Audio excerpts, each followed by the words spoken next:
அனைவருக்கும் வணக்கம். இன்றைக்கி பார்க்க போகிற சக்ரா வந்து மெங்மெயின் சக்ரா. ஸோ இது எங்கே இருக்குது அப்படின்னு பார்த்தோன்னா, நம்ம தொப்புளுக்கு அப்படியே நேர் பின்னாடி இருக்கிற சக்ரா தான் மெங்மெயின் சக்ரா. இந்த சக்ரா வந்து பெரும்பாலுமா நம்ம தமிழ் கல்ச்சரில் வந்து இந்த சக்ரா வந்து தொப்புள் சக்கரம், நாபி சக்கரம் இப்படின்லாம் அந்த இதில் சொல்லிட்டு வருவாங்க. பட் இது எங்கன்னா முன்னாடி இல்லை, பின்னாடி இருக்குது. தொப்புளுக்கு நேர் பின்னாடி பின்பக்கமாக இருக்க சக்கரா வந்து மெங்மெயின் சக்கரான்னு சொல்லுவாங்க. இந்த சக்கரா வந்து ஒரு சிறிய சக்கரமாக தான் இருக்கும். ஆனால் இந்த சக்கராவோட பயன்பாடு வந்து பார்த்தோம் அப்படின்னா முக்கியமான வேலைகளை செஞ்சிட்ருக்கு. முக்கியமாக ஒருத்தரோட ஆன்மீக வளர்ச்சிக்கு இந்த சக்கரா வந்து ரொம்ப ரொம்ப ரொம்ப முக்கியமான சக்கரா. அதாவது கீழே இருக்க அந்த கிராசர் எனர்ஜியை பம்ப் பண்ணி மேலே ஹையர் ஸ்பிரிச்சுவல் எனர்ஜியை மாற்றுறதுக்கான முக்கியமான சக்கரா அந்த மெங்மெயின் சக்கரா. அதாவது பேசிக்லேருந்து எனர்ஜியை கிராசர் எனர்ஜியை பம்ப் பண்ணி ஹையஸ்ட், அதாவது நம்ம தலைக்கு மேலே இருக்க தலை சக்கரங்களுக்கு அனுப்பக்கூடிய முக்கியமான பணியை வந்து செஞ்சிட்ருக்கு.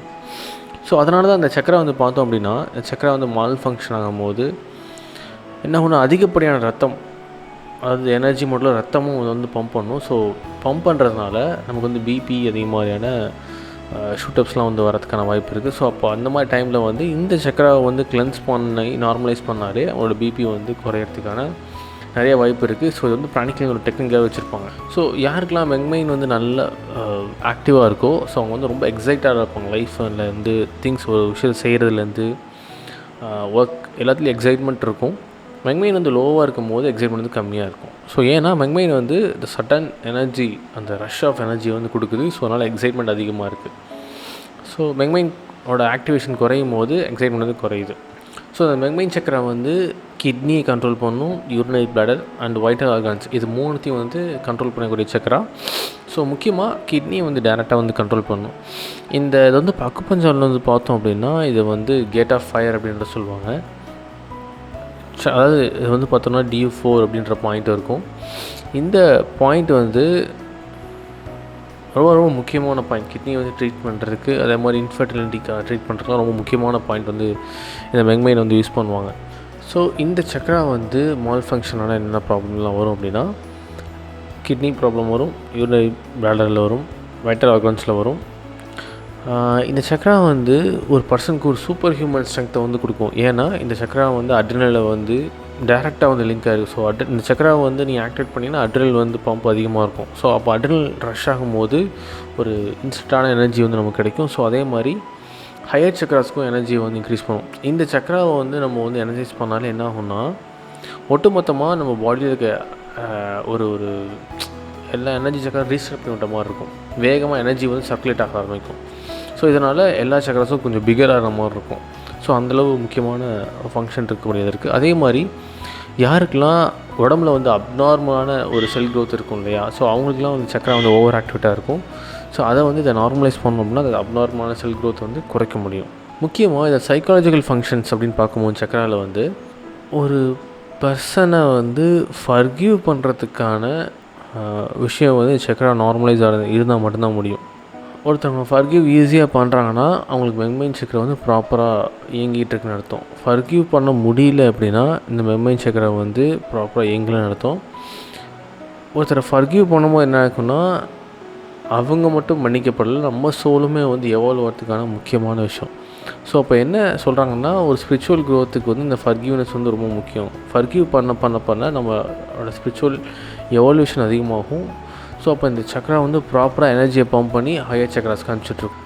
ஸோ இந்த மெங்மெயின் சக்கரா வந்து ப்ராக்டிக்கலாக பார்க்கும்போது நிறைய கேசஸில் வந்து பார்க்கும்போது என்ன இருக்குன்னா, இந்த மெயின் சக்கரா வந்து ஹையர் ஆக்டிவேஷன், ஓவர் ஆக்டிவேட்டாக இருக்கும், அதே சமயம் கண்டிஷனாகவும் இருக்கும்.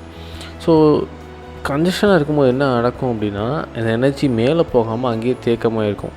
முக்கியமாக இந்த லோவர் பேக் பெயின் வர ஆட்களுக்கு எல்லாமே வந்து இந்த பிரச்சனை இருக்கும். ஸோ அப்போ என்ன பண்ணோம், இந்த சக்கரா வந்து ப்ராப்பராக கிளென்ஸ் பண்ணிட்டு எனர்ஜைஸ் பண்ணும்போது என்ன ஆகும்னா, அந்த லோவர் பேக் பெயின் ஆட்டோமேட்டிக்காக குறைய ஆரம்பிக்கும்.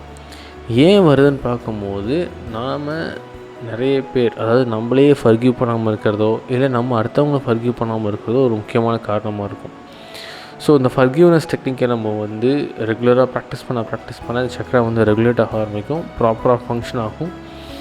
ஸோ இப்போ இங்கே பாருங்களேன், ஒரு சின்ன ஃபர்கிவ்னஸ் அப்படின்ற ஒரு சைக்கலாஜிக்கலான விஷயம் அது சக்கரா போய் எஃபெக்ட் பண்ணுது. அண்ட் அப்புறம் அது ஃபிசிக்கலாக வந்து மேனிஃபெஸ்ட் ஆகுது. கிட்னி ப்ராப்ளமாகவோ யூரினரி பிளாடர் ப்ராப்ளமாகவோ இல்லை வைட்டல் ஆர்கன்ஸ் ப்ராப்ளம் ஆகும்.